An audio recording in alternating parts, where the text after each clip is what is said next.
Sanitation and Food Services. Maricel Sinato, your reporter for today. Sanitizing of equipment, utensils, and facilities. This section will discuss the two-step process of cleaning and sanitizing. You will learn the difference between cleaning and sanitizing and understand how, when, and why cleaning and sanitizing should be done. Cleaning is the removal of food or soil debris from the surface to which it clings.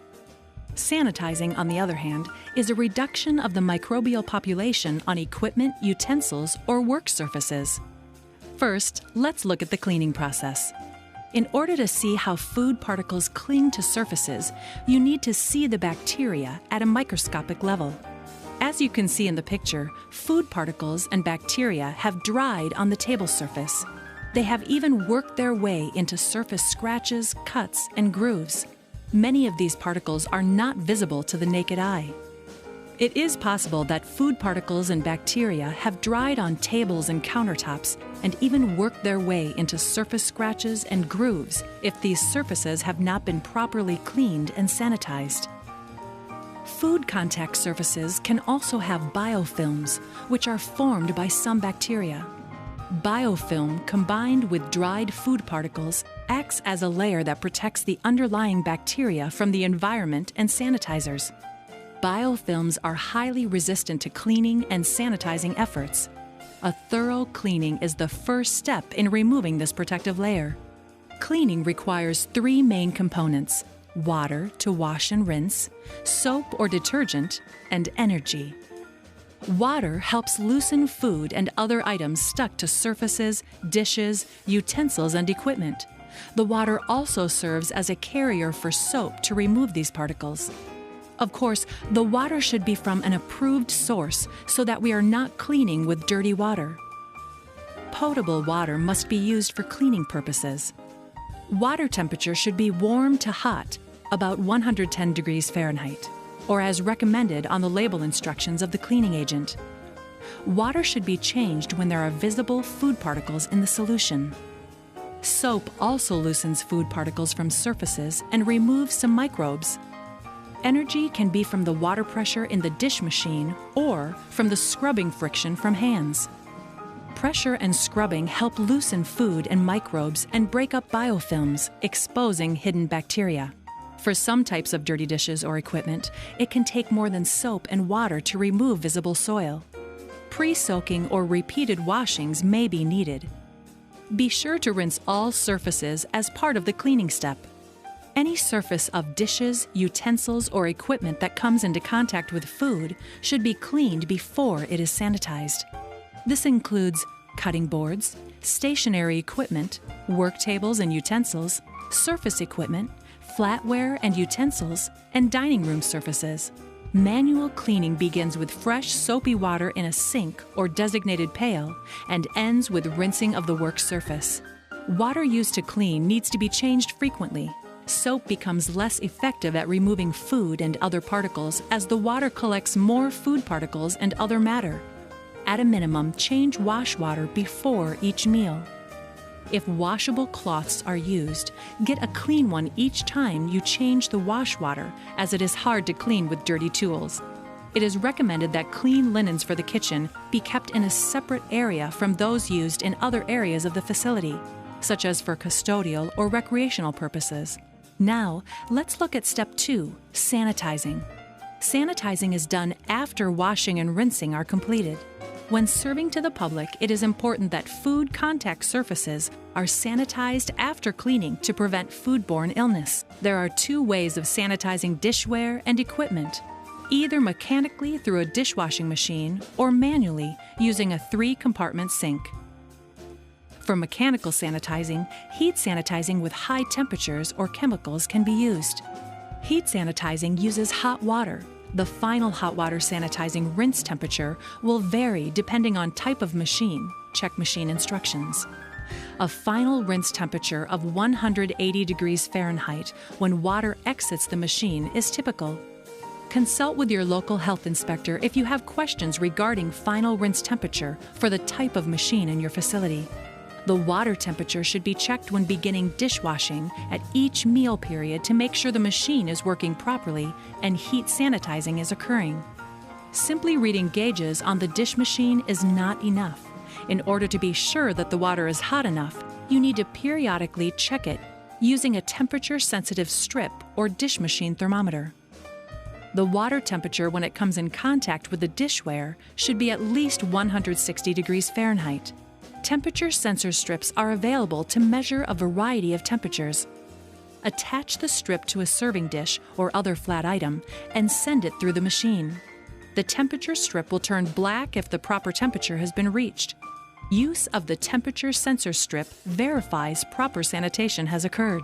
Record the gauge temperatures at each meal as a way of documenting proper operation of the machine. Attach the strip to the cleaning and sanitizing log to verify the dish machine was working properly. Other types of test strips can be put in the tines of a fork and sent through the machine. These strips will also turn black if the proper temperature has been reached. If the test strips do not turn black, this indicates the machine is not working properly and heat sanitizing is not occurring. Corrective action should be taken. After testing, remember to run the dishware used for testing through the dish machine again for proper cleaning and sanitizing. To avoid recontamination of clean dishware, 2 people should be scheduled in the dish room, 1 to load soiled dishes into the machine and 1 to unload clean and sanitized items. Another way to sanitize is to use chemicals.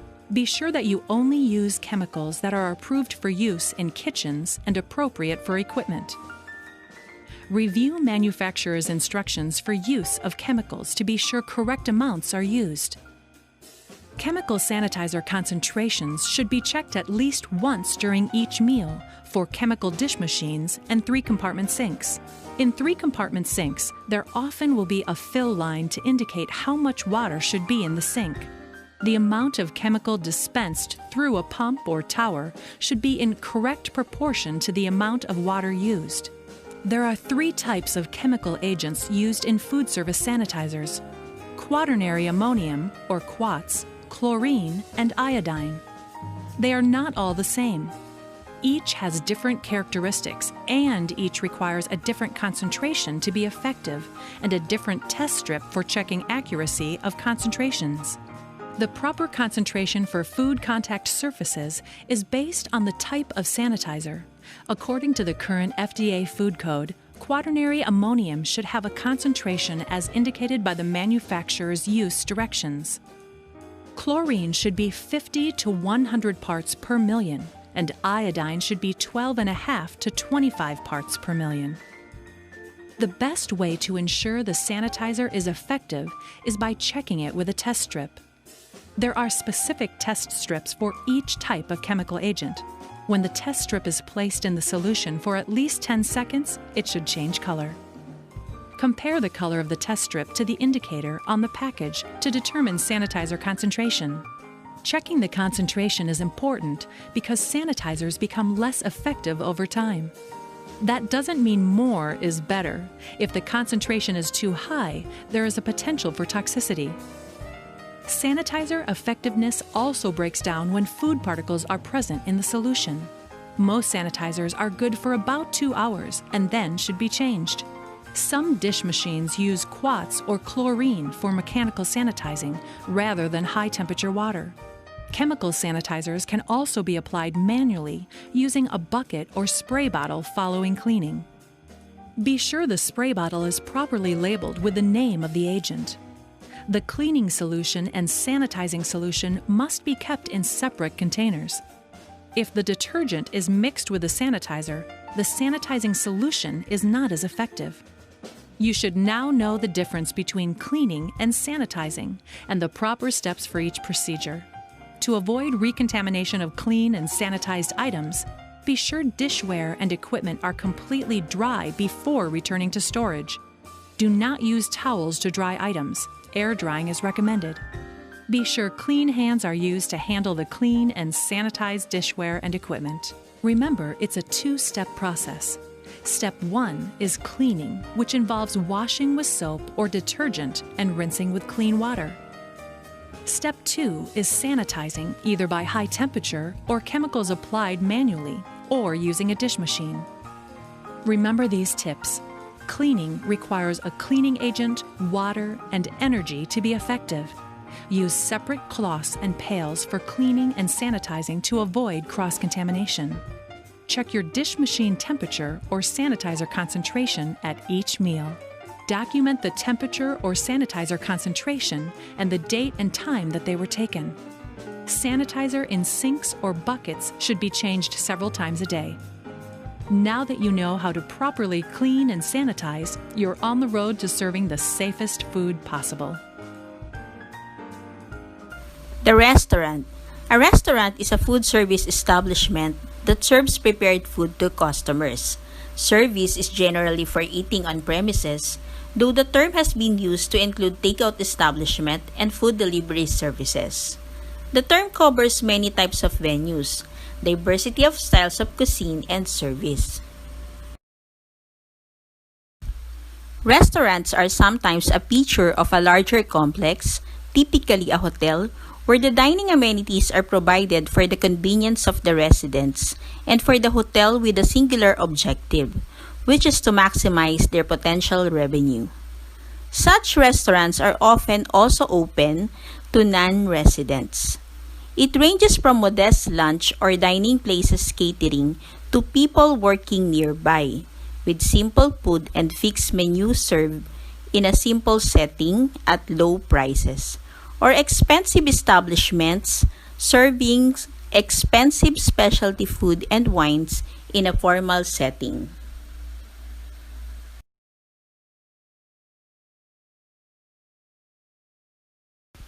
The function of a restaurant. The function of any restaurant and bar may be summarized as follows. First, to provide food and beverage, serve attractively, fulfilling customer expectation. Second, to provide a nice environment where guests can enjoy the food and drinks. And of course, to make a profit. Types of restaurant. There are different types of restaurant. First is the cafeterias. Cafeterias are restaurants serving mostly cooked or ready-to-eat food arranged behind a food serving counter. A patron takes a tray and pushes it along track in front of the counter. Depending on the establishment, servings may be ordered from attendants or selected as ready-made portions already on plates or self-serve food of their own choice. Another type of restaurant is the fast food restaurant. Fast food restaurants emphasize speed of service and low cost over all other considerations. The next type of restaurant is the casual dining restaurants. A casual dining restaurant is a restaurant that serves moderately priced food in a casual atmosphere. Except for buffet-style restaurants, casual dining restaurants typically provide table service. A casual dining comprises of a market segment between fast food establishment and a fine dining restaurants. Family-style restaurants. A family-style restaurant are restaurants with a fixed menu and fixed price, usually with diners seated at a communal table, such as on bench seats. Often, these restaurants provide children play area. A specialty restaurants. A specialty restaurants range from quick service to upscale. Menus usually include ethnic dishes and authentic ethnic foods. They specialize in multicultural cuisine, not specifically accommodated by other listed categories. Examples of these are Asian cuisine, Chinese cuisine, Indian cuisine, and the food service system.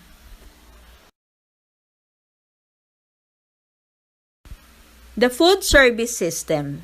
First is the conventional food service system. This service system is the most common of all systems in the food service. In this kind of system, ingredients are assembled and the food or dish are produced on-site. This system is usually used in cafeterias, restaurants, small hotels, and school canteens.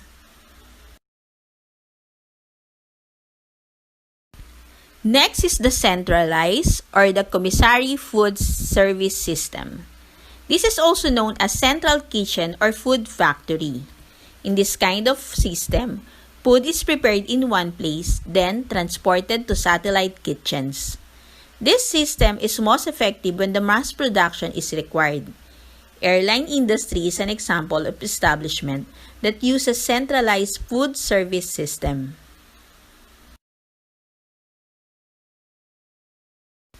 Next is the ready prepared food service system. In ready prepared food service system, the food is produced on-site. It is usually chilled or frozen, then reheated and served to customers on-site and readily available to the customers. Ready prepared food service system is usually used by hospitals and prisons.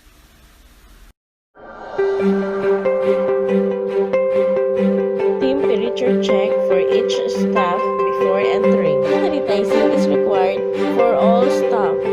Clean uniforms and complete PPE must be worn all times. All staff must wash their hands and clean their designated area. Tables and chairs are well sanitized before each customer. Social distancing is also observed at the table. Moving staff strictly implement social distancing in wearing area. A health declaration form must be filled out via mobile phone. No approved form, no entry. Temperature check and hand sanitizing is required for all customers. Gas shields are installed at all food stations. Signs and walkway arrow are present to remind customers. Order all you can while sitting using a disposable order form. Food safety procedures are also implemented in the kitchen. Foodware are sanitized and wrapped in plastic. Christmas paper bags are provided.